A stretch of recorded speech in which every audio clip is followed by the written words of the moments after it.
Hey everyone, thanks for tuning in to another episode of the Mental Wealth Agenda podcast. My name is Shadia. I'm your host. If you're new here, thank you for tuning in. You're going to want to stick around. Make sure you subscribe and follow our page right here, right now, whatever you're listening on.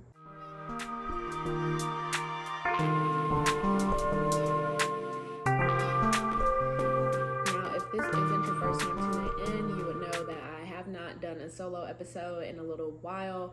And the timing has been off because I was going to drop an episode last week on Easter Sunday, and there's just been a lot going on with storage and my technology once again. So here I am dropping a week later. But if you are a fan, then you are a friend. And a friend is not going to hold me to being 1 week late on the podcast drop. Honestly, y'all, I don't know why, but all weekend I have really just been feeling anxious. Like, before we get into the episode, let me just keep it real with y'all. Like, I just been feeling anxious. Yesterday I went to my aunt's birthday party and I just couldn't even stay. Like, I literally had to leave, go home, and just I just had to get out of there. And I can't really put my finger on it, on what's been going on. And that's what frustrates me, because I am a low functioning anxiety type, meaning when I feel anxious, it stops me from doing things. It stops me from feeling motivated. It stops me from wanting to go anywhere and enjoy myself. Right now I'm at work. I have a sort of new job. So it allows me to work on my content and produce things. And I'm really grateful for this opportunity because it just aligns with the vision so well. But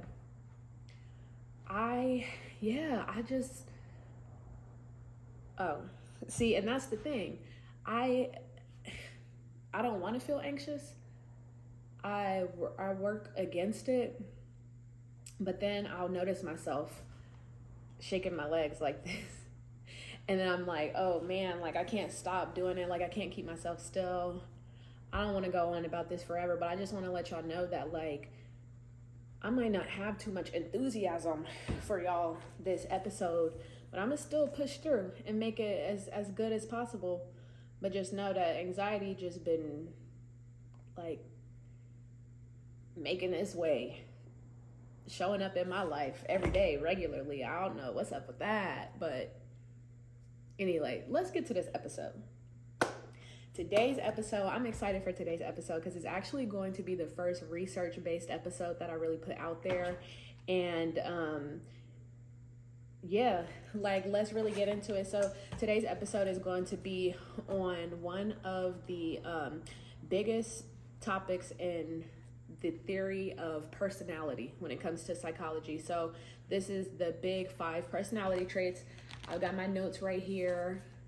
Isn't this the cutest little notepad? I got it from Five Below. So anyway, the big 5 personality traits. So this topic came about off of last week's episode with Keon, the creative genius. Shout out to Keon. So we spoke about introverts and extroverts. If you haven't checked that episode out, make sure you go see it. And honestly, it's been everyone's favorite. Let me know why that's your favorite also in the comments if you don't mind.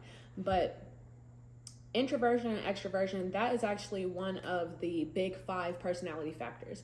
So we happened to get into that, and I was like, you know what? Let me just follow up with the real research on where that comes from. The theory itself, what you might get from it.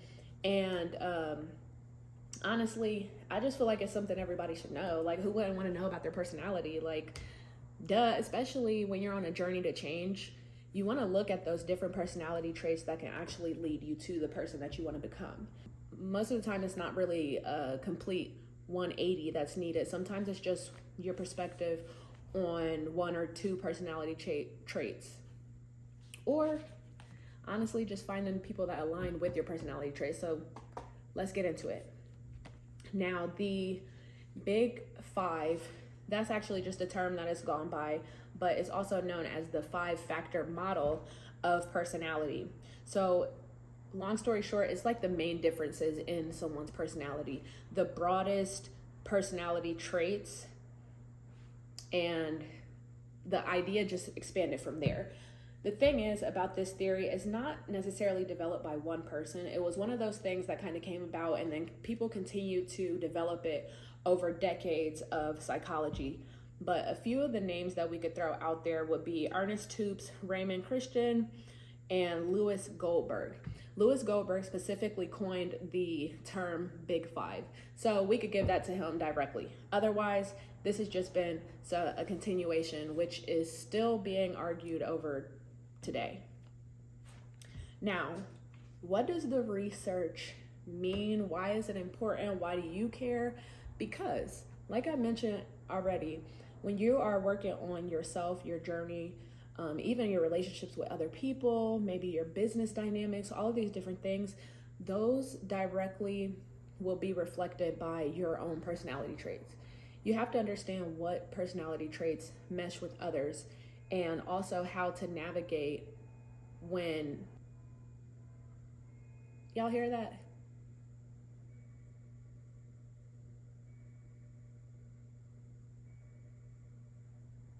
Okay, I forgot there was a grandfather clock right there, and I told myself before recording, like, let me wait until the top of the hour so that it's not interrupted, and eventually I forgot about that. So anyways, as I was saying, it's important to understand what personality traits you have that might be emphasized by others, especially in the dynamic of a partnership, whether that's like romantic, whether it's friendship, business, whatever the case. You obviously just know yourself. And I've been saying that a lot these days. Just know yourself. A lot of us don't know ourselves.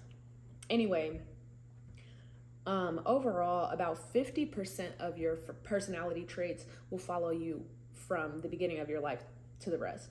Obviously, it is possible for you to change your personality directly, but like I said, you got to have a clear understanding of that before doing this.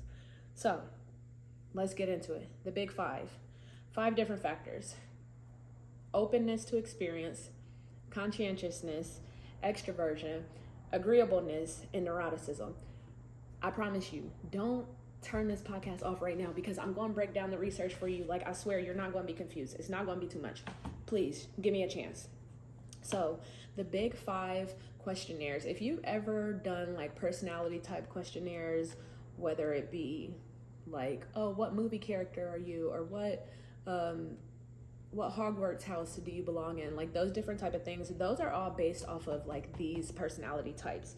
And there are plenty of assessments and inventory tools that can be used. However, the big 5 inventory just happened to be the biggest, because like I said, those are the broadest factors of personality. So the 5-factor model has just been proven to be more reliable according to psychological studies. Meaning there are like personality type assessments that really break down up to 16 personality types, but we're not talking about that. We're just talking about those 5 factors. Now, the one thing that's important to understand about the 5 factors is the fact that it is really a continuum instead of a category. So if you watched that last episode, you heard me say that about introversion versus extroversion. It's really not, are you an introvert or are you an extrovert? It's more so, where are you on the scale? So it's a continuum. Everyone should fall somewhere between this extreme and that extreme. Honestly, some people are the extremes of the spectrum. However, most often, you're not one extreme versus another. So that's an important...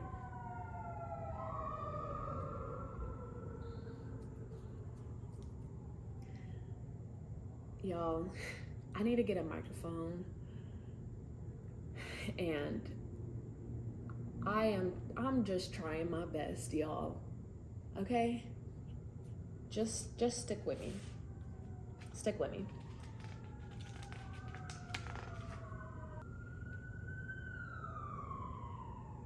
So let's get into the research, breaking these 5 factors down individually for you guys to really understand.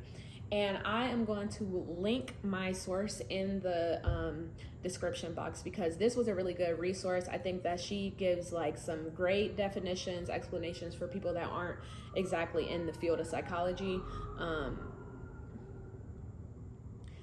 This is from Simply Psychology, a 2023 article, Big Five Personality Traits, the Five-Factor Model of Personality, written by Annabelle G.Y. Lim, for my citations out there. So the first one, openness to experience. Honestly, it's like pretty much exactly what it sounds like. It refers to one's willingness to try new things as well as engage in imaginative or intellectual activities. So are you really open to trying new things, or are you not? So on one end of the spectrum, if you are high on openness to experience, it would be you being, very creative, imaginative, curious, open to new experiences, open to kind of like see where this life takes you. That pretty much. But on the other end, when you're low on openness to experience, you're pretty like predictable, hard to adapt to change, pretty routine and mundane. And a lot of people hear this and they think of it as just negative. Like, how could you be low on openness to experience and that still be a positive thing? Well, honestly, I don't think it's much of a positive thing when you're so close-minded, because you're not willing to understand others' perspectives. You're also not willing to expand your perspective. So I'm not really sure if I was supposed to be making judgment calls on here. I don't know. So I'm literally like sitting here. There's someone banging on the door. Like anyone that has access inside of here, we have a key fob to get inside of the building, and then a key to wherever it is that you're supposed to be going. And like, I just don't understand. And it's like frustrating me now, because I'm just like getting so anxious that I just barely can even finish this episode. Like, I just don't, I just, bruh.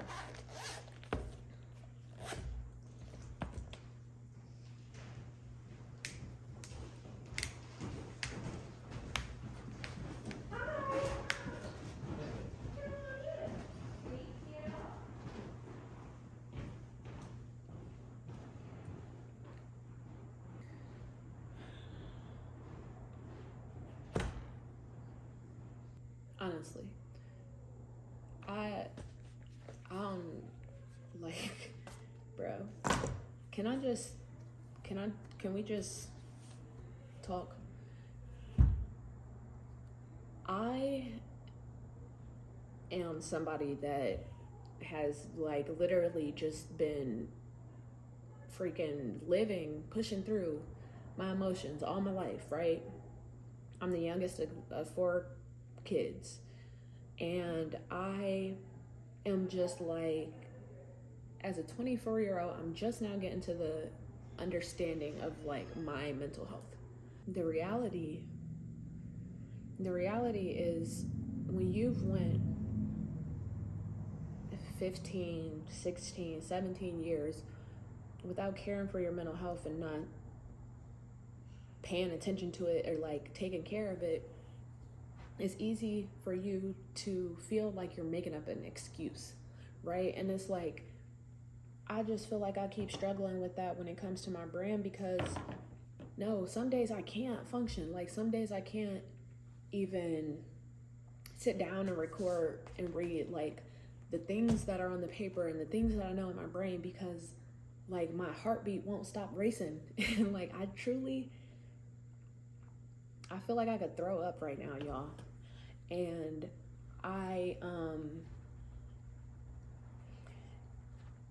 it's one of those things that like frustrates me.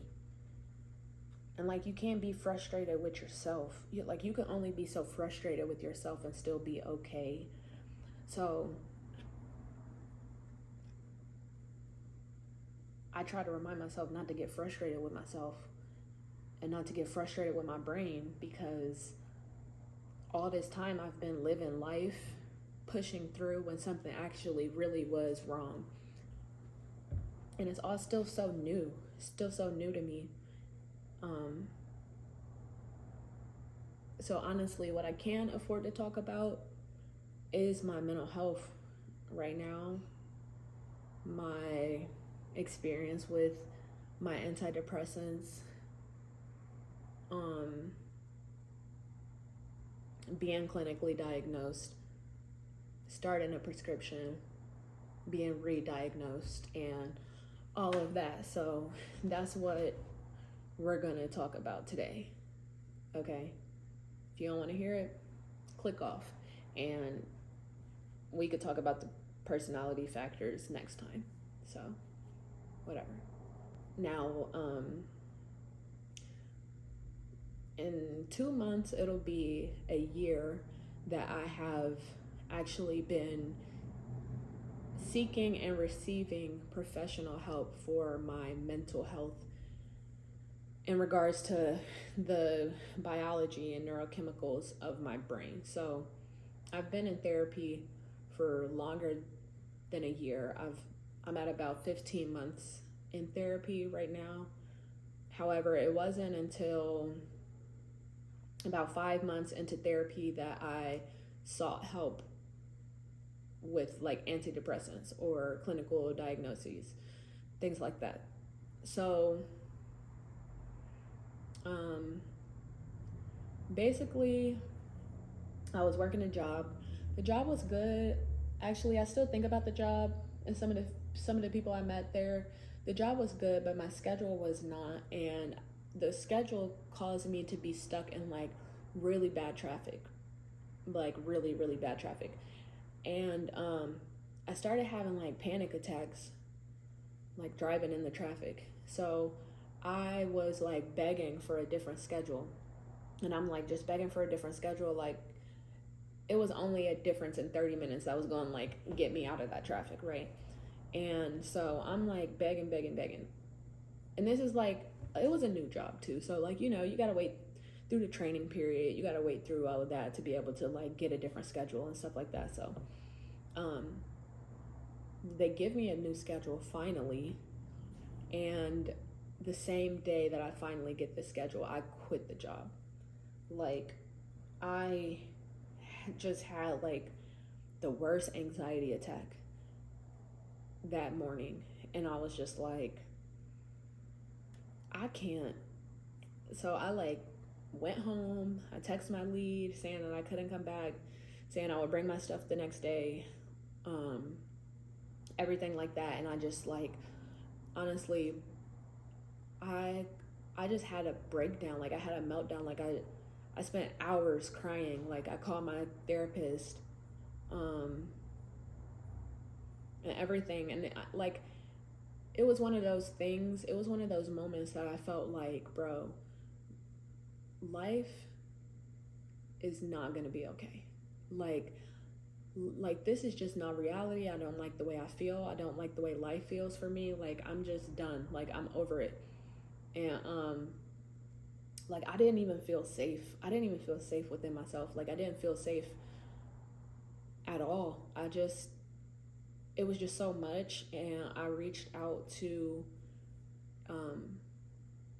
a doctor at I didn't even have, like, this wasn't even my primary care doctor. This was just someone I had seen previously for something minor. And I was like, well, I know there's like women, because I'm like it would be preferable for me to find a woman doctor or whatever. So I'm like, yeah, I'll just call that doctor's office, ask them for the next woman available for like mental health. And that's how that started. So she sees me, like we talk about it, and it's like, my diagnosis is mixed anxiety and depression, right? Because that's just generally how things feel for me. Like I'm anxious, I'm depressed, like some days are good, other days are bad. And I felt like I really couldn't put my finger on it back then, like so early. So that was kind of how that started. I started with antidepressants. I started with Zoloft, and the Zoloft was good. It just didn't work for my physical body. Like, I always had an upset stomach, and it just was not fun. So I started that prescription. I stayed on it for months because that's just what you do when you start prescriptions. You give it the chance to work. Yeah, so I tried that. Whole time I'm still seeing my therapist. I'm seeing my therapist more often than I'm seeing my doctor. I'm still working really hard in therapy, still going through a lot of stuff in life. One of my cousins were murdered. Another one of my cousins was killed in a car accident, both of these being younger cousins. So honestly, life was just lifing like usual. But I started feeling a lot better. I started feeling, besides my stomach hurting, obviously, I started feeling a lot better, like just more confident in my bad days, if that makes sense. Because it's like, the good days, obviously, I don't need to know how to get through a good day. It's the bad days that are like bad. So we eventually changed my prescription from Zoloft to Lexapro because of the whole stomach issues. However, upon switching, I'm also like, having honest conversations with my doctor about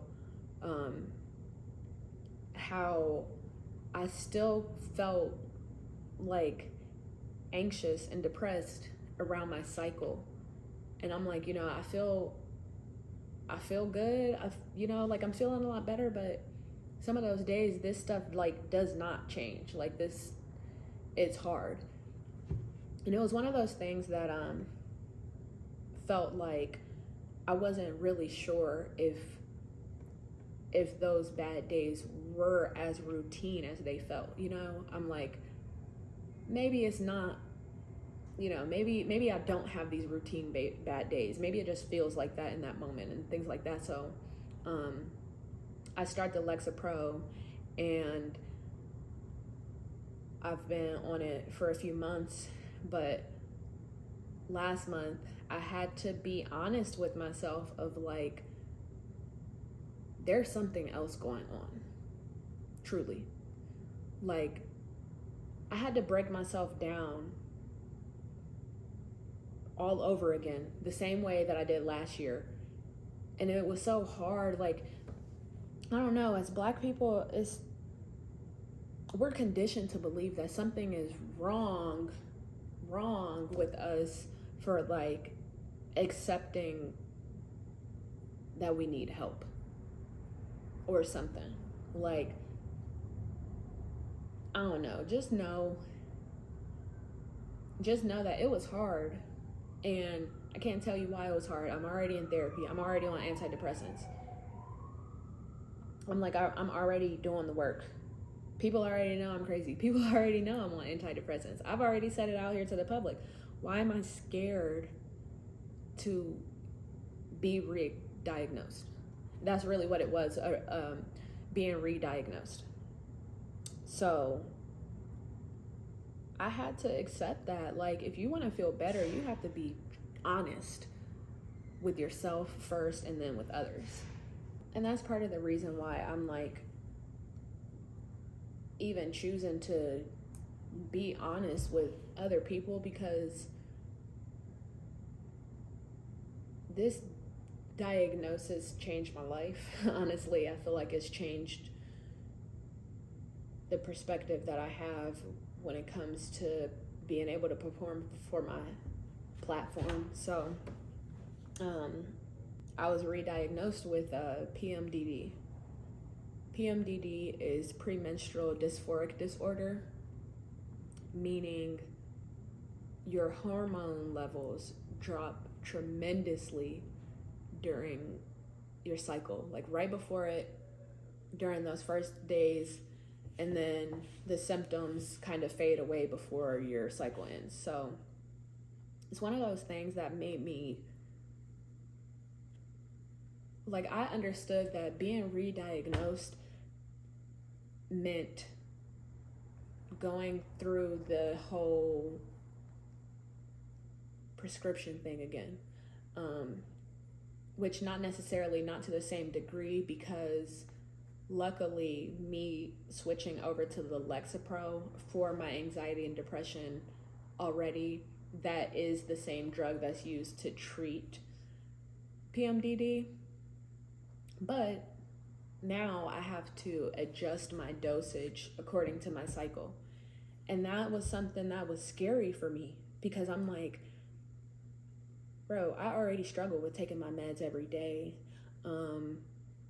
It's been 10 months and I still have like an alarm, like a nightly alarm. And sometimes I miss it. And sometimes I will like go places and forget my medicine, and then I'm without it for a day, or, you know, it's just still new. It's still new to me. And so I was intimidated. I was intimidated to go revisit that conversation with my doctor of like, yeah, hey, pretty sure this PMDD thing is real. And I don't know, y'all. I was just scared.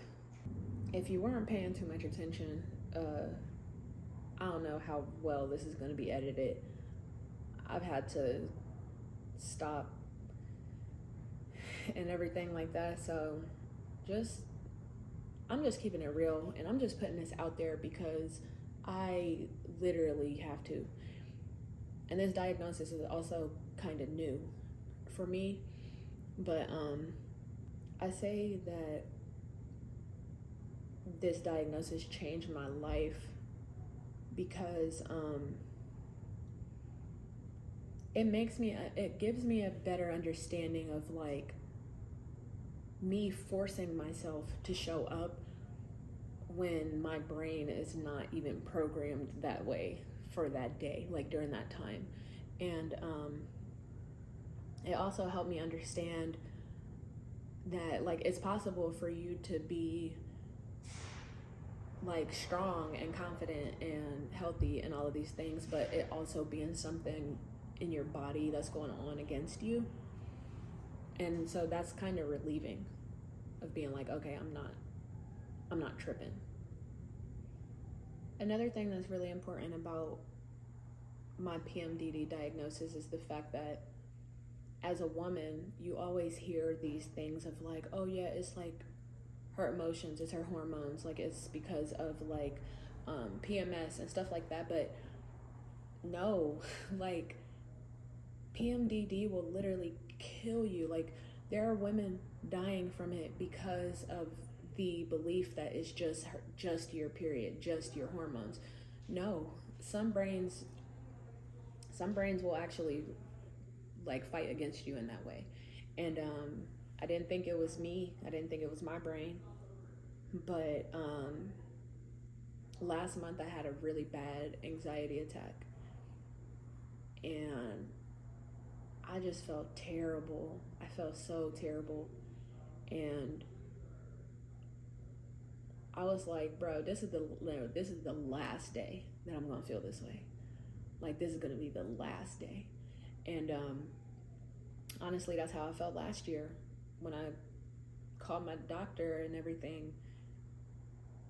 And that's why I'll never advocate against someone using one specific tool or another when it comes to mental health, because unless you felt that way of like, no, this is the last day I'm gonna feel this way, because you could be thinking about it in two different ways. Like I could say this is the last day I'm gonna feel this way because I'm no longer gonna live, or this is the last day I'm gonna feel this way because I'm gonna do what it takes. I'm gonna figure out something. I'm gonna find something. I'm gonna find that solution. And I just feel like the Black community and urban communities have weaponized that when it comes to mental health medication. But like I was explaining this with one of my friends, PMDD is hormonal, meaning some women don't take antidepressants for it. Some women just take birth control. I'm not someone that advocates for birth control for myself. Personally, I'm anti-birth control for myself, meaning antidepressants is going to be the way that I'm going to fight through this. This is the way that I'm going to get through it. Why? Because I don't deserve to just struggle or force myself through it. It's like, and that's what I wish more people would understand about mental health, especially anxiety and depression. Like when you're just constantly going through the motions, just always, and you're always feeling like, well, when I get through this, I'll be fine. When I get through this, I'll be fine. But every single month, you're literally not fine. Sometimes it's your neurochemicals. Sometimes it's your brain. Like sometimes it's your hormones. It's not always just your thoughts or your emotions. Like, and that's why I started this platform. Because at the end of the day, we are not paying attention to mental health enough the way that it needs to be paid attention to. And I just feel like, if you feel like you're regularly struggling with thoughts or mental experiences, you deserve to have help. You deserve to seek help. You deserve to receive it. And it might be scary. It might be hard. Your stomach might hurt. But ultimately, work smarter and not harder when it comes to your mental health. Because there's not going to be anything to save you against your thoughts when it comes down to it. And I could have been dead, easily, plenty of times in my life. And I'm just glad that I'm getting help nowadays. And I'm glad to be having a platform to keep it real with. And just know that I'd be going hard for my own mental health. I'm never putting out stuff just to make it look cute, make it sound good. Because literally that's why I'm here right now having this conversation. Otherwise, I'd have forced myself to go through with the research. But nah, it's more things going on right now. And I can't even focus on the research. Why? Because there are other things going on inside of my body, and who knows? Y'all could be feeling this way too.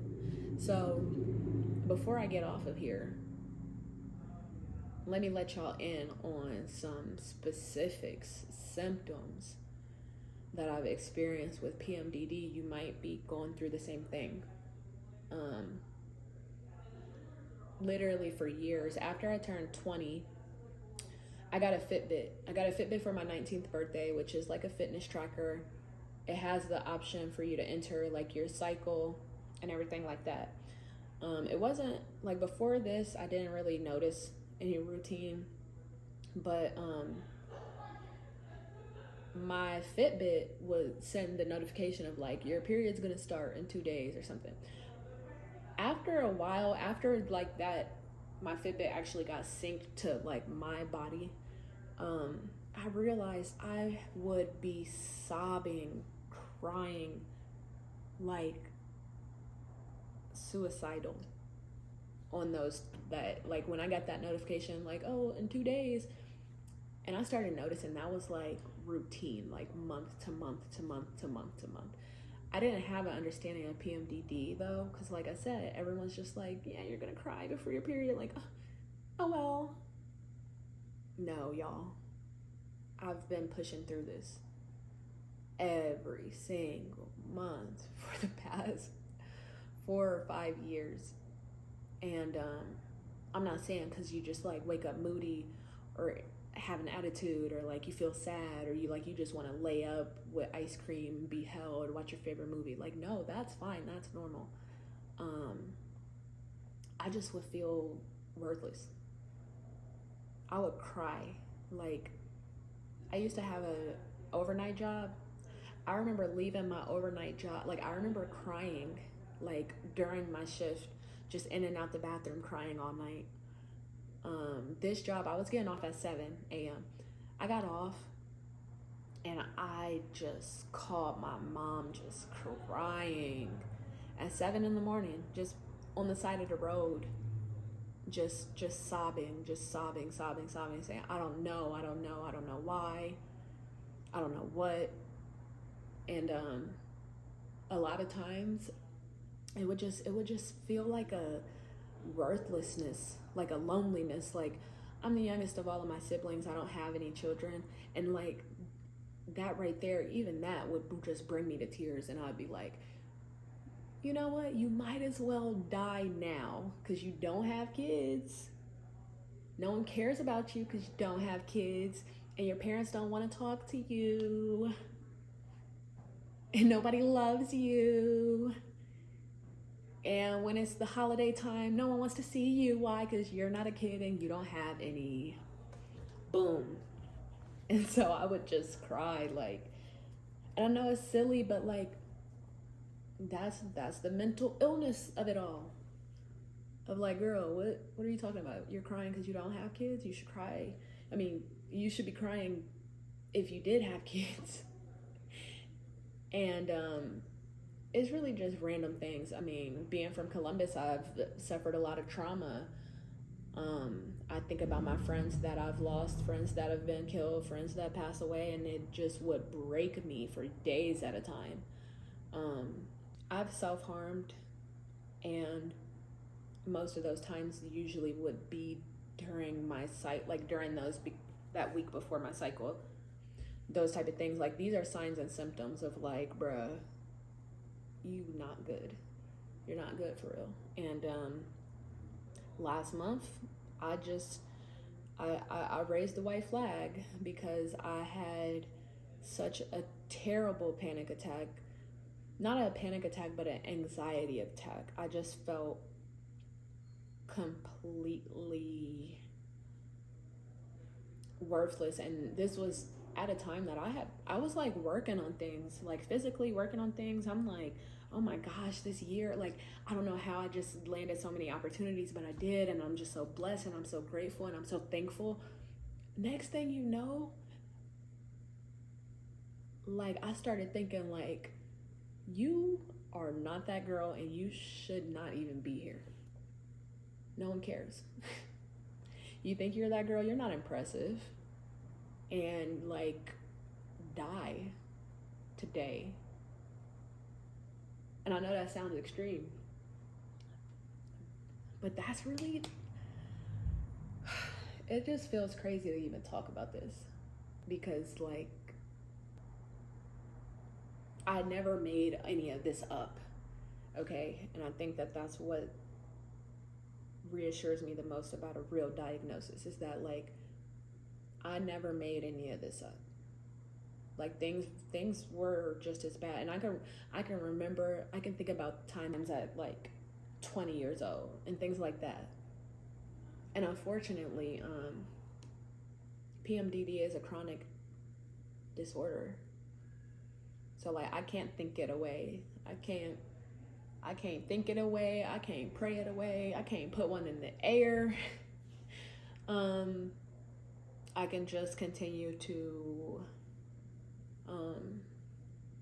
treat myself with medication or hormone therapy, but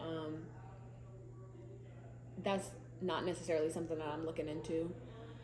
But overall, just know that this diagnosis has brought a lot of understanding to me, and I can now put myself on a schedule to succeed with my brand and with my platform based off of my now newly implemented hormonal schedule.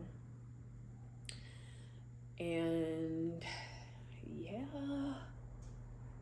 so I'm sorry.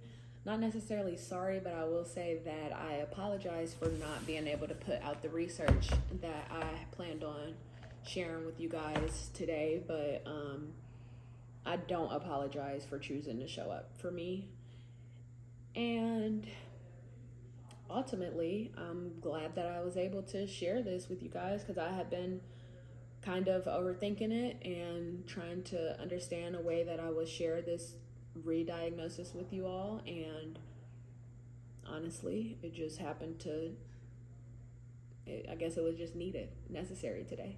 So I'm not gonna hold y'all any longer. Just make sure you're following us. Share this with someone you love.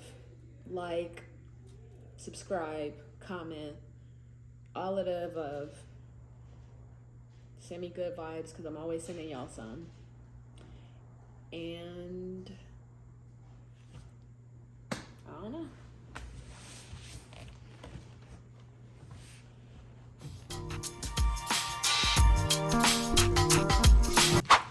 Well, actually, mental health is true wealth, and healing is my agenda. That's the outro.